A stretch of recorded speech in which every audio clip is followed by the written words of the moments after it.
नमस्कार। Sanskrit online classes में आप सभी का स्वागत है। पिछली क्लास में हमने कारक प्रकरण में द्वितीय विभक्ति के ऊपर चर्चा की थी। आज हम आगे की जो हमारी तृतीय विभक्ति है उसको लेकर के चर्चा करेंगे। तो आइए शुरू करते हैं। तृतीय विभक्ति,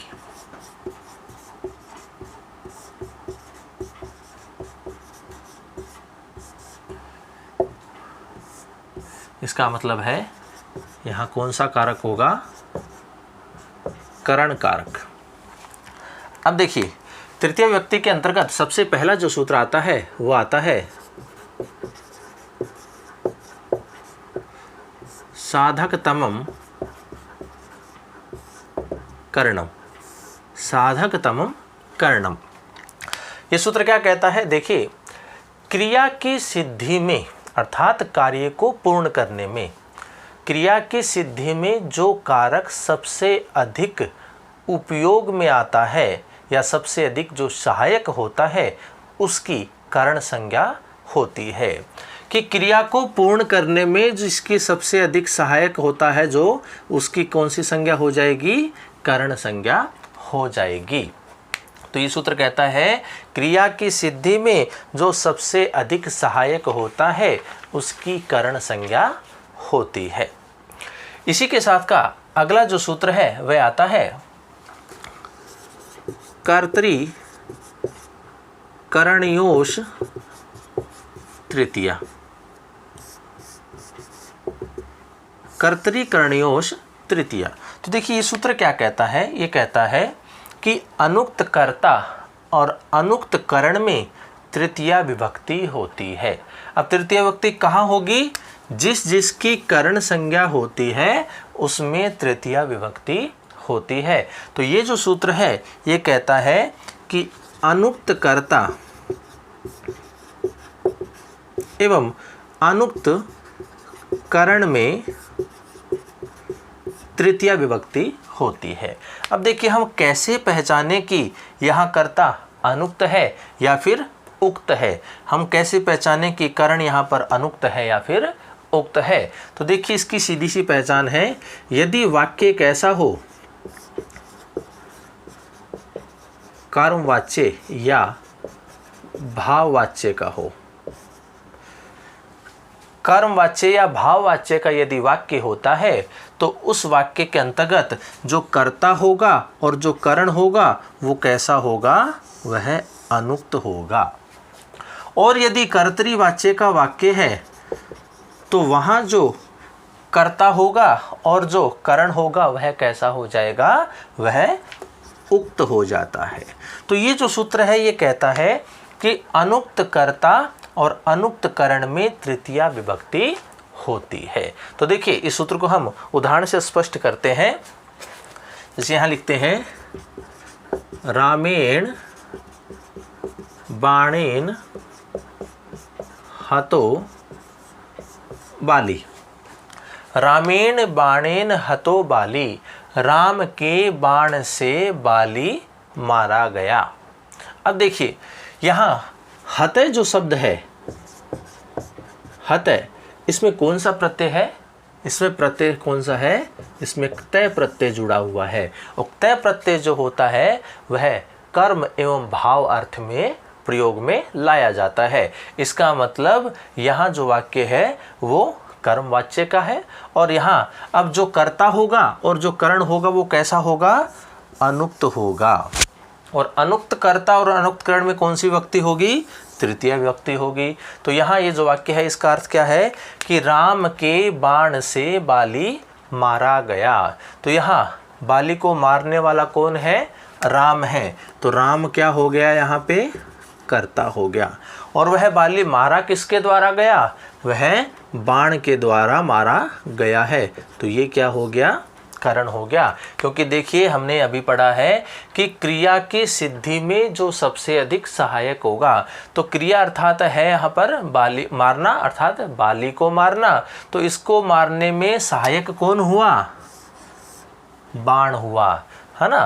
तो यहाँ क्या हो जाती है? उसकी करण संज्ञा हो जाएगी। और ये जो सूत्र है ये क्या कहता है कि अनुक्त कर्ता और अनुक्त करण में तृतीय विभक्ति होती है। तो हमारे पास यहाँ अनुक्त है, अनुक्त कर्ता और अनुक्तकरण है। क्यों?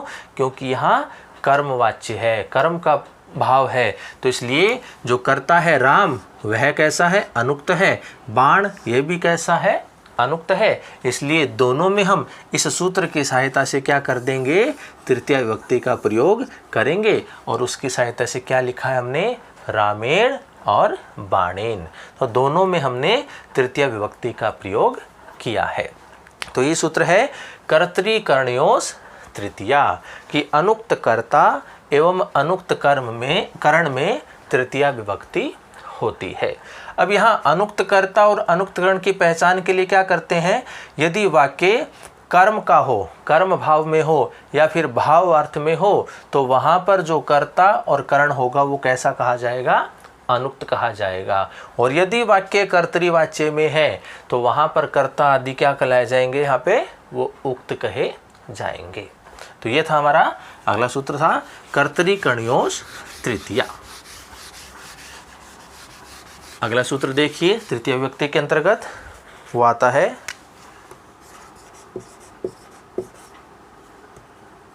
अपवर्गे तृतीया। अपवर्गे तृतीया। अपवर्ग, अपवर्ग का मतलब होता है फल प्राप्ति। अपवर्ग का अर्थ है फल प्राप्ति, तो कहता है तृतीया विभक्ति होती है। तो ये जो सूत्र है ये कहता है कि फल की प्राप्ति होने पर और अत्यंत संयोग की स्थिति होने पर जो कालवाची और जो मार्गवाची शब्द होता है उस वाचक शब्द से तृतीया विभक्ति का प्रयोग होता है। तो हम कोई भी वाक्य यदि देखते हैं उसमें यदि हमें फल की प्राप्ति हो रही है, फल की प्राप्ति होना अनिवार्य है, फल की प्राप्ति हो रही है और अत्यंत संयोग भी हमें दिखाई दे रहा है, तो ऐसी स्थिति में जो हमारे पास कालवाची जो शब्द होगा या फिर जो मार्गवाची शब्द होगा, ऐसे शब्दों से हम क्या करेंगे? तृतीया विभक्ति का प्रयोग करेंगे। तो फल की प्राप्ति में या फल की प्राप्ति का बोध कराने में अत्यंत संयोग की स्थिति होने पर समयवाची या मार्गवाची शब्दों से तृतीया विभक्ति होती है। जैसे हम इसको उदाहरण से समझते हैं, जैसे एहना अनुवाकोधीत। एहना अनुवाकोधीत है। एहना, एहन कहते हैं दिन भर में। दिन भर में अनुवाक अर्थात अनुवाक को कह सकते हैं एक पाठ को, एक चैप्टर को। अधीत अर्थात पढ़ता है या पढ़ लेता है, अध्ययन कर लेता है। दिन भर में एक अनुवाद को पढ़ता है। अब यहाँ देखिए, कोई व्यक्ति है, उसको अपना एक अनुवाक याद करना है, पाठ को याद करना है। उसकी लक्ष्य की प्राप्ति यही है, अर्थात उसकी फल प्राप्ति क्या होगी? कि पाठ का याद होना। तो यहाँ कहा गया है कि एहना अर्थात दिन भर में। अब व्यक्ति क्या है? दिन भर, दिन भर का मतलब हो गया 8 प्रहर हो गया। 8 प्रहर का मतलब हो गया कि 24 घंटे हम माने लगातार वह पढ़ता है। एक दिन में अर्थात दिन भर में वह अनुवाक याद करता है।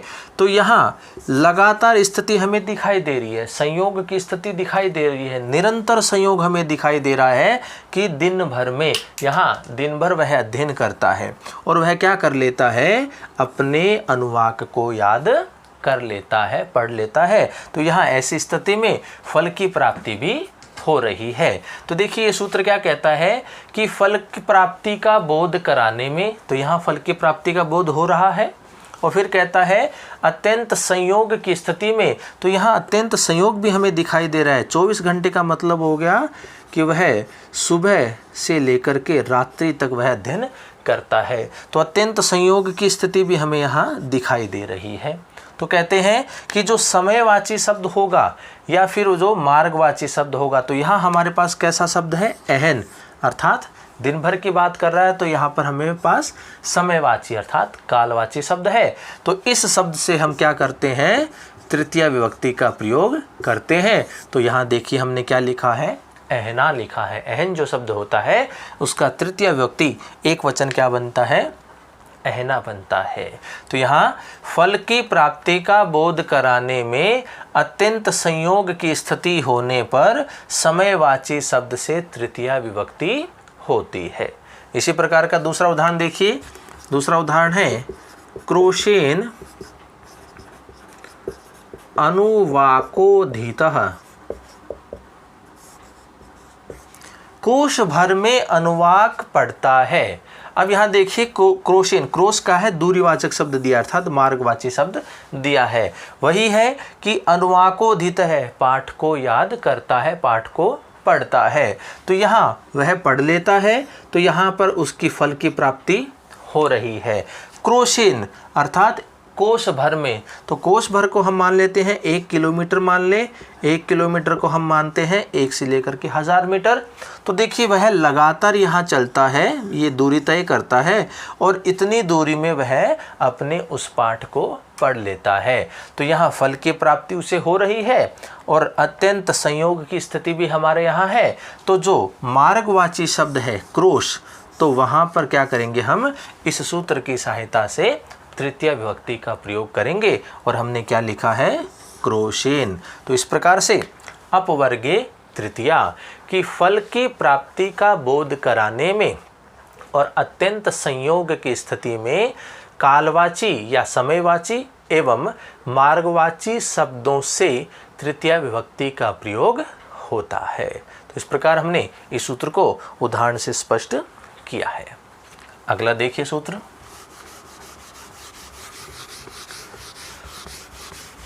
तृतीय विभक्ति के अंतर्गत हमारा अगला सूत्र है सहयुक्ते अप्रधाने च। सहयुक्ते अप्रधाने च।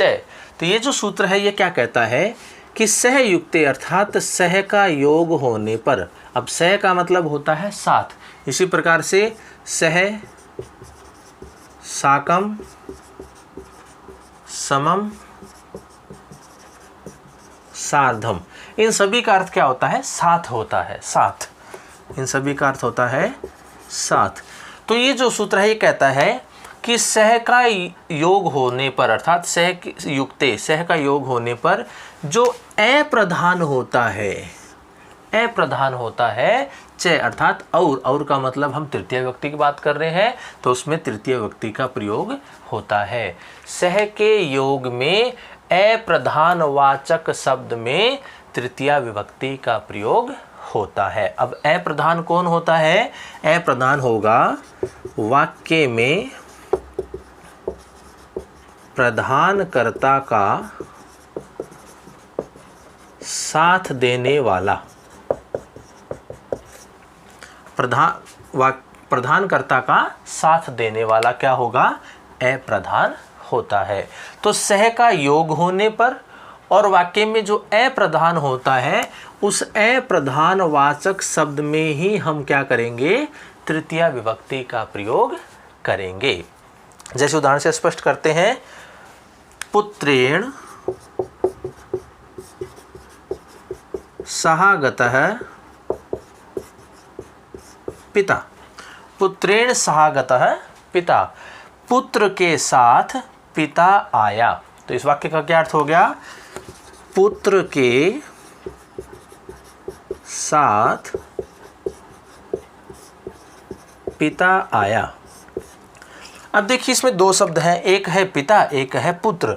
तो इसमें कौन तो प्रधान है और कौन अप्रधान है, तो इसकी पहचान हम करेंगे। तो देखिए अर्थ से स्पष्ट होगा, पुत्र के साथ पिता आया। तो देखिए आना किसको था? आना यहाँ किसको था? पिता को आना था। तो जिसको आना था वो तो प्रधान है। अब बचा हुआ कौन है? पुत्र। अब जो पिता है वो किसके साथ आया? किसके साथ आया? पुत्र के साथ आया। तो पुत्र इसमें क्या हो गया? अप्रधान हो गया, क्योंकि आना पिता को था तो ये प्रधान है। किसके साथ आया है? तो वह पुत्र के साथ आया है। और वाक्य में देखिए सह का प्रयोग भी हुआ है। तो ये जो सूत्र है क्या कहता है कि सह का योग होने पर जो अप्रधान होता है, अप्रधान कौन है यहाँ पर? पुत्र है। और प्रधान कौन हो गया यहाँ पर? पिता है। तो यहाँ पर कहते हैं, ये सूत्र कहता है कि सह का योग होने पर अप्रधानवाचक शब्द से तृतीया विभक्ति का प्रयोग होता है। तो यहाँ अप्रधान कौन है? पुत्र है। तो पुत्र में इस सूत्र की सहायता से हम क्या करेंगे? तृतीया विभक्ति का प्रयोग करेंगे। तो देखिए क्या बना है, ये पुत्रेण शब्द बना है। तो इस प्रकार से अप्रधानवाचक शब्द में हमने तृतीया विभक्ति का प्रयोग किया है। इसी प्रकार दूसरा उदाहरण देखते हैं। पिता सह गच्छति पुत्र है। पित्रः, ये हो जाता है पित्रा सह गच्छति पुत्र है। पिता के साथ पुत्र जाता है। पिता के साथ पुत्र जाता है। अब देखिए जाना किसको है? पुत्र को जाना है। साथ किसके जाता है? पिता के साथ जाता है। तो देखिए पुत्र को जाना होता है तो ये तो कौन हो गया? प्रधान हो गया। किसके साथ जा रहा है? पिता के साथ जा रहा है। तो ये क्या हो गया? अप्रधान हो गया। तो इस सूत्र की सहायता से क्या होगा? देखिए सह का योग भी है यहाँ पे। तो यहाँ जो अप्रधान होगा उसमें हम तृतीय विभक्ति का प्रयोग करेंगे। तो यहाँ अप्रधान कौन है? पितृ अर्थात पिता है। तो पितृ जो शब्द होता है उसका तृतीय विभक्ति क्या बनता है?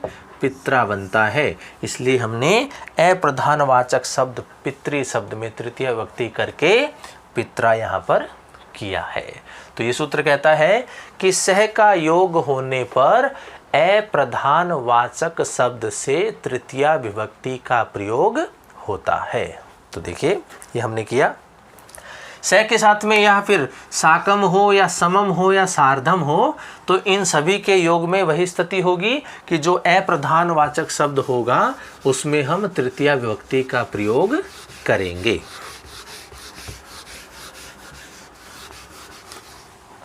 अगला सूत्र देखिए तृतीय विभक्ति में। येनांग विकार है। येनांग विकार है। अब देखिए ये सूत्र क्या कहता है? येनांग विकार है अर्थात जिस अंग से विकार परिलक्षित होता है, अर्थात जिस अंग में कोई विकार अर्थात कोई कमी हमें परिलक्षित होती है, दिखाई देती है, तो उस अंगवाची शब्द से तृतीया विभक्ति का प्रयोग किया जाता है। अब यहाँ दो स्थिति है, एक तो है अंग और एक है अंगी। अब देखिए यहाँ अंग तो है हमारा कोई भी बॉडी पार्ट होगा, कोई भी हमारा भाग होगा, और अंगी का मतलब है यहाँ पर जिसमें विकार हो, विकार की यहाँ कमी की बात आती है। तो विकार जिस अंग में होगा अर्थात जो बीमारी होगी, जो कमी होगी, उसमें हम तृतीया नहीं करेंगे। हम किस में करेंगे?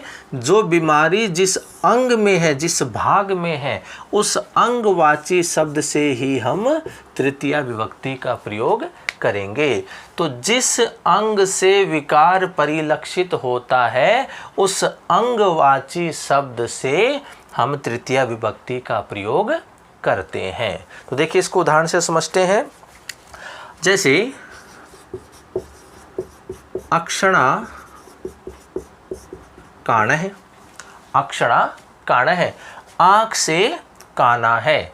तो देखिए यहाँ एक है अक्षी अर्थात हमारे जो नेत्र है ये अंग है हमारा, और कान अर्थात ये क्या हो गया? विकार हो गया। ये हो गया हमारा अंगवाची शब्द। तो आँख से काना है, तो कानापन अर्थात जो विकार है वो कहाँ पर है? वो आँख में है। तो आँख हमारा क्या हुआ? अंग हुआ। तो अक्षी जो शब्द होता है, आँख के लिए मूल शब्द क्या है? अक्षी। तो अक्षीवाचक जो शब्द होगा उसमें हम तृतीया विभक्ति का प्रयोग करेंगे इस सूत्र की सहायता से। तो देखिए हमने क्या किया है, यहाँ पे अक्षणा किया है, क्योंकि जो विकार है वो आँख में है। और हमें क्या करना है इस सूत्र से कि विकार जिस अंग में होता है उस अंगवाची शब्द में ही हम तृतीया विभक्ति का प्रयोग करते हैं। तो इस प्रकार हमने यहाँ अक्षणा का प्रयोग किया है। ठीक है ना। इसी प्रकार देखिए कर्णेन बधिर है, कान से बहरा है। कर्णेन बधिर है, कान से बहरा है। तो यहाँ जो बहरापन है ये कैसा हो गया, ये विकार हो गया। और कर्ण अर्थात हमारे कान क्या हो गए, हमारा अंग हो गया। तो यहाँ जो बहरापन है वो कहाँ पर है, वो कान में है। तो इसलिए ये अंग है, अंगवाची शब्द है, इसलिए अंगवाची शब्द से हम क्या करेंगे, तृतीय विभक्ति का प्रयोग करेंगे। तो इसलिए हमने क्या किया है, कर्णेन किया है। इसी प्रकार देखिए शीर्षा खलवाट है, शीर्षा खलवाट है, सर से गंजा है, सर से गंजा है। तो ये जो गंजापन है ये तो क्या हो गया, विकार हो गया। ये विकार कहाँ दिखाई दे रहा है, सिर में दिखाई दे रहा है। तो सिर हमारा क्या हो गया, अंगवाची शब्द हो गया। तो अंगवाची शब्द में इस सूत्र की सहायता से क्या करेंगे, तृतीय विभक्ति का प्रयोग करेंगे और ये क्या बन जाता है, शीर्षा। तो शीर्षा खलवाट है, इस प्रकार से। और देख लीजिए एक उदाहरण, पादेन खंज है, पैर से लंगड़ा है, पादेन खंज है, पैर से लंगड़ा है। तो ये जो लंगड़ापन है ये क्या हो गया, विकार। और ये विकार कहाँ दिखाई दे रहा है, पैर में दिखाई दे रहा है। तो पैरवाचक जो शब्द हुआ वो हमारा क्या हो गया, अंग हो गया। तो इस सूत्र की सहायता से अंगवाची शब्द अर्थात जो हमारा पाद है, पैर है, उसमें हम तृतीय विभक्ति का प्रयोग करते हैं और ये क्या बन जाता है, पादेन बन जाता है। तो ये जो सूत्र है ये क्या कहता है, ये नांग विकार है कि जिस अंग से कोई विकार परिलक्षित होता है तो उस अंगवाची शब्द से तृतीय विभक्ति का प्रयोग किया जाता है। तो ये कुछ उदाहरण हमने स्पष्ट किए हैं। अगला सूत्र देखिए तृतीय विभक्ति के अंतर्गत। अगला जो हमारा सूत्र आता है वो है इत्थम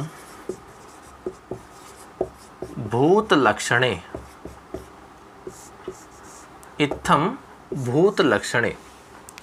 अब देखिए ये सूत्र क्या कहता है, किसी विशेष दशा की प्राप्ति का बोध कराने के लिए, किसी विशेष दशा की स्थिति का बोध कराने के लिए जो चिन्ह होता है, जो लक्षणवाची होता है, उसमें हम क्या करते हैं, तृतीय विभक्ति का प्रयोग करते हैं।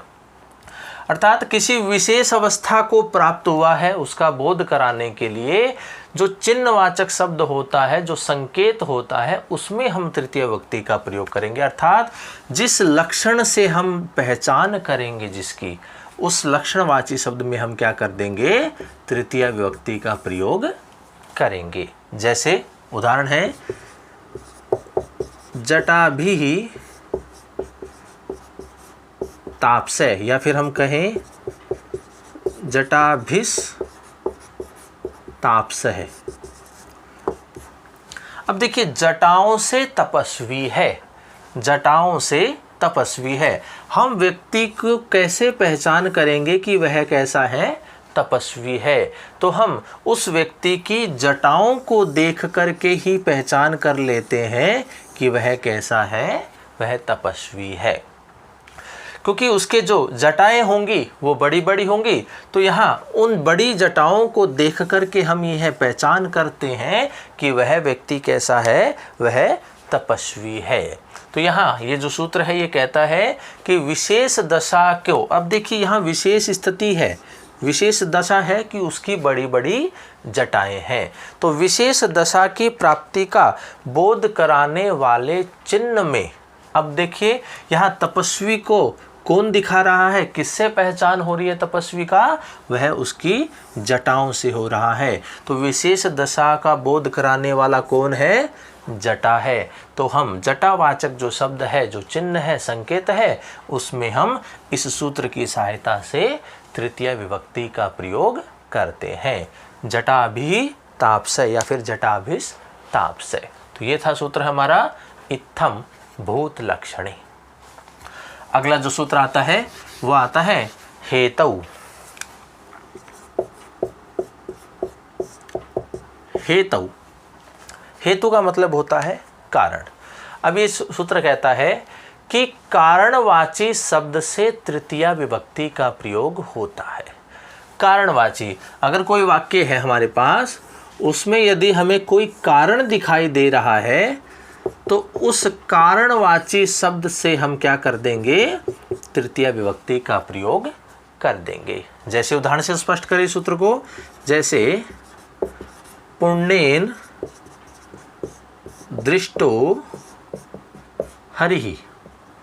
पुण्येन दृष्टो हरि, पुण्य से हरि के दर्शन हुए या पुण्य के कारण हरि के दर्शन हुए। अब यहाँ देखिए, कोई भी कर्ता हो सकता है, उसने क्या किया, हरि का दर्शन किया है, हरि की प्राप्ति उसे हो गई है। तो हरि को प्राप्ति में कारण कौन हुआ, उस व्यक्ति के क्या हुए, पुण्य कर्म हुए। तो यहाँ जो पुण्य है, उस व्यक्ति के द्वारा किए गए पुण्य, वे पुण्य क्या बने हैं, हरि के दर्शन कराने में हेतु बने हैं, अर्थात कारण बने हैं। तो इस वाक्य में कारणवाचक शब्द कौन सा है, पुण्य है। तो इसलिए हेतु, इस सूत्र की सहायता से हमने कारणवाची शब्द में तृतीया विभक्ति का प्रयोग किया है। पुण्येन दृष्टो हरि, कि पुण्य के कारण हरि का दर्शन हुआ।